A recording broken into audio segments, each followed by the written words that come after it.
Your desk is empty.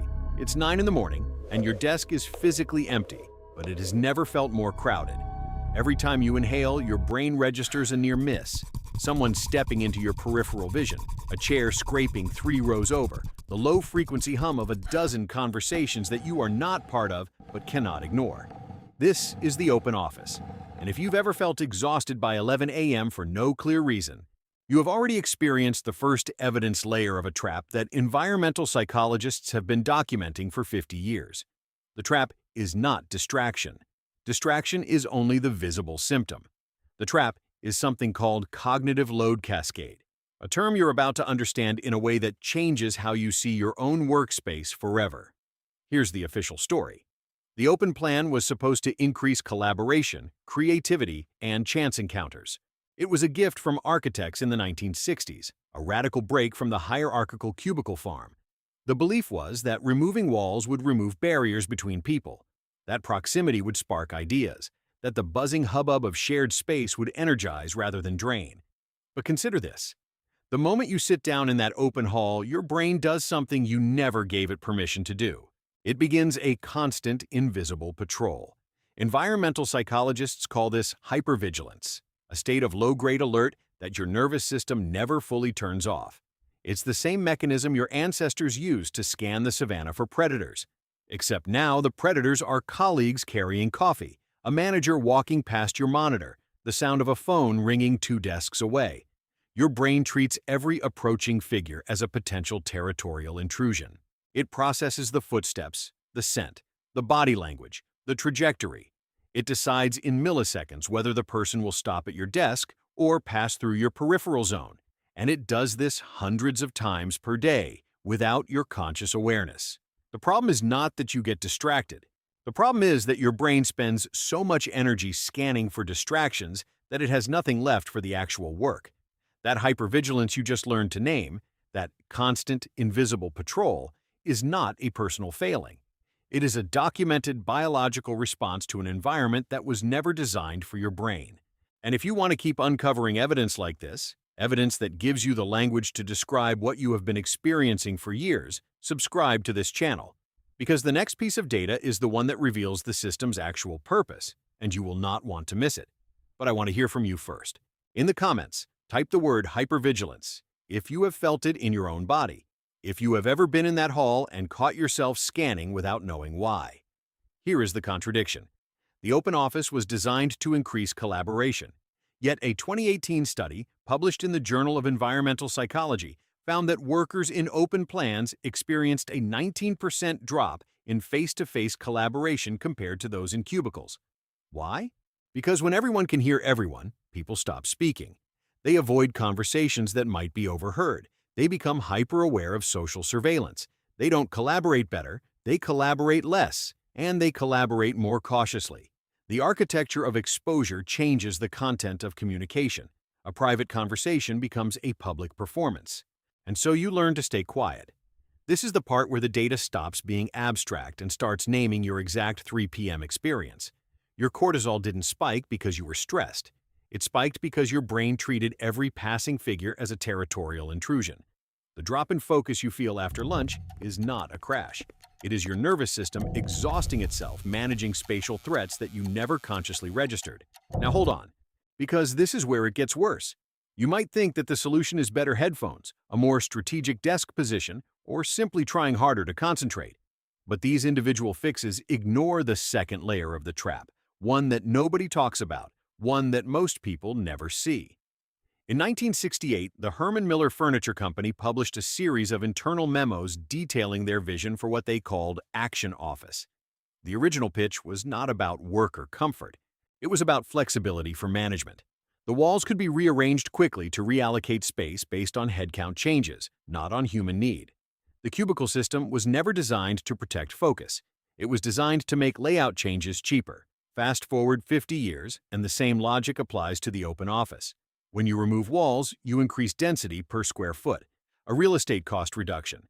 The collaboration narrative was the marketing. The density target was the engineering. A 2018 internal audit conducted by Bank of America on 2,000 financial analysts revealed that the open floor plan cost the firm an estimated $1.2 million annually in lost productivity due to interruptions and recovery time. The average employee took 23 minutes and 15 seconds to return to their original task after a single interruption. The report concluded that the open plan was costing more in cognitive overhead than it could ever save in rent. The response from leadership? They rebuilt cubicles for the analysts within 18 months.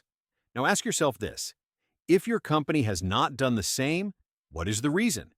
If the data is clear that open offices reduce focus, increase stress, and undermine the very collaboration they claim to foster, why are they still being built? The evidence reveals something uncomfortable. The open office is not a productivity tool. It is a management surveillance device. The very architecture that makes you feel watched is the architecture that allows managers to see everyone at once.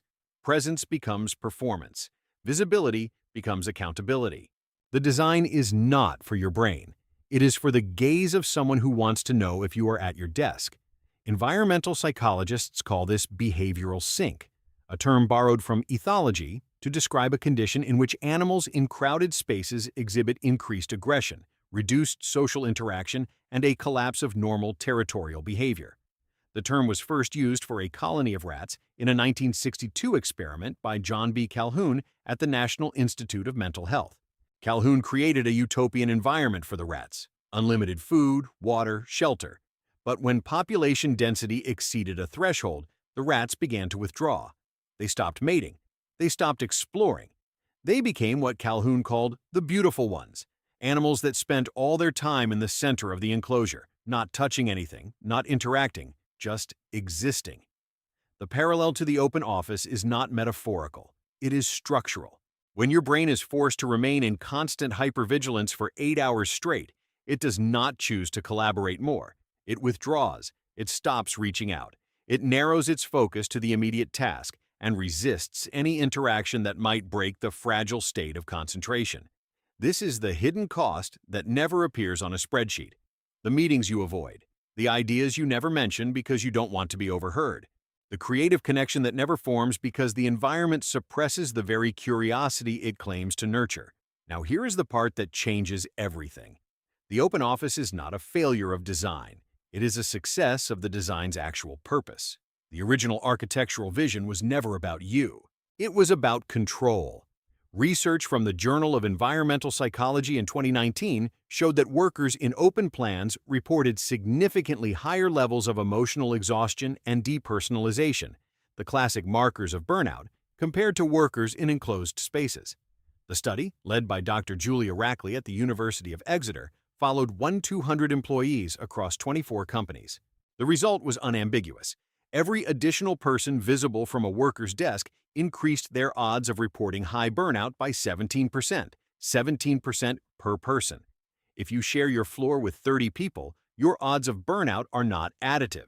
They are compound.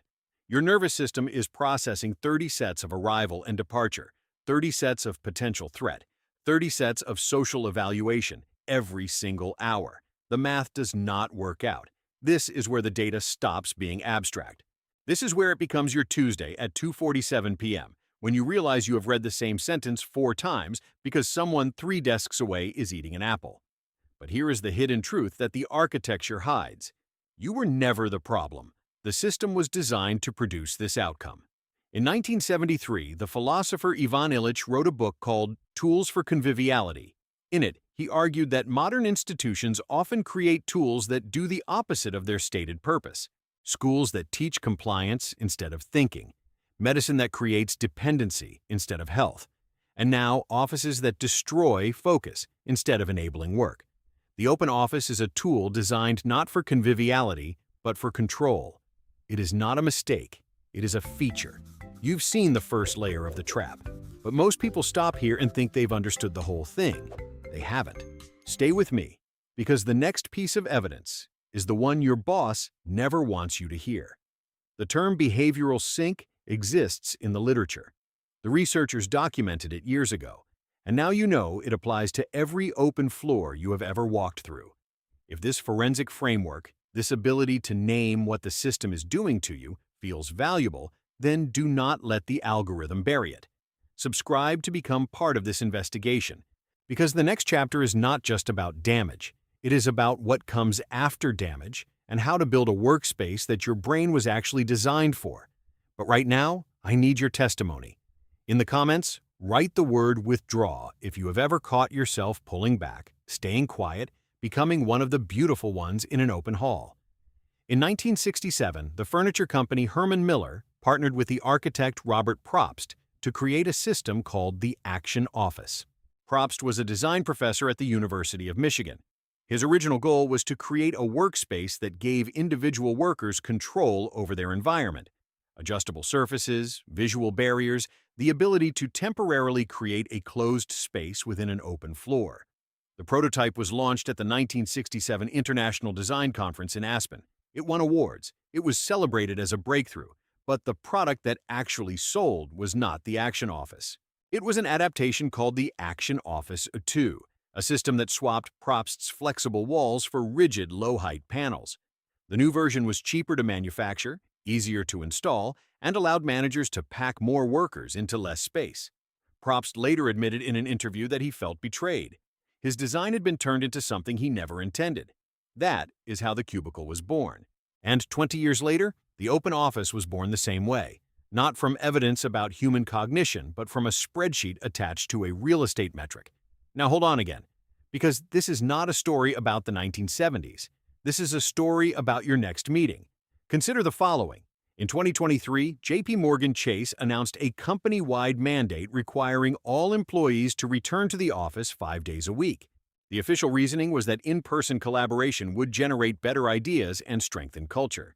The same month, Bloomberg reported that the bank had invested billions in a new Manhattan headquarters that increased its overall office footprint. The real estate investment had been made. The density had been purchased. The collaboration narrative was deployed. This is not a conspiracy. This is a pattern. Every time a company tells you that presence drives productivity, ask who benefits from the presence. The answer is not your brain. The answer is the asset on the balance sheet sitting quietly under the CFO's signature. The building is the product. You are the inventory processed through it. Now here is where the research gets strange. A 2016 Harvard Business Review study tracked 1,200 workers in open offices using wearable sensors that measured movement, speech, and proximity to colleagues. The researchers expected to find that the open plan increased interaction. Instead, they found a 70% reduction in face-to-face interaction. People spent more time on email and instant messaging even when their colleague was 15 feet away. The physical space had become a theater of presence, not a place of connection. The signals of collaboration were preserved. The substance collapsed. This is the quiet horror that environmental psychologists talk about in conferences, but never publish in company newsletters. The open office creates the illusion of collaboration while systematically dismantling the conditions required for it. And the cost to you is not just lost focus. It is the slow erosion of your cognitive resilience. A 2020 study in the Journal of Cognitive Neuroscience by Dr. Sophie von Kramen at the Max Planck Institute found that chronic exposure to unpredictable noise, the kind of noise that defines the open office, leads to lasting changes in the prefrontal cortex. The brain adapts by becoming more easily triggered. Smaller stimuli produce larger responses. After 6 months in an open layout, participants showed significantly lower thresholds for annoyance. The environment had rewired their nervous systems to react faster, to be more sensitive, to be more stressed. The office changes your brain. You do not just experience fatigue, you experience biological transformation. And the strange part is that workers have known this for decades. Every employee who has ever worn noise-canceling headphones for 7 hours straight knows exactly what the research says. The data confirms the lived experience. But the challenge to the system is not a challenge about productivity. It is a challenge about power. Because if the open office reduces focus and the solution is private space, then the real problem is not design. It is control. If every worker had a door, managers could not see them. If every worker had a door, the manager's confidence in work happening would collapse. The open office solves a trust problem for management. It has nothing to do with your focus. The moment you understand this, the architecture changes. The noise does not become quieter, but the meaning of the noise shifts. It is no longer an accident of design. It is a signal of structure. Write this in your mind. What part of this did you already know but never said out loud? Because the strange part isn't that workers lose focus.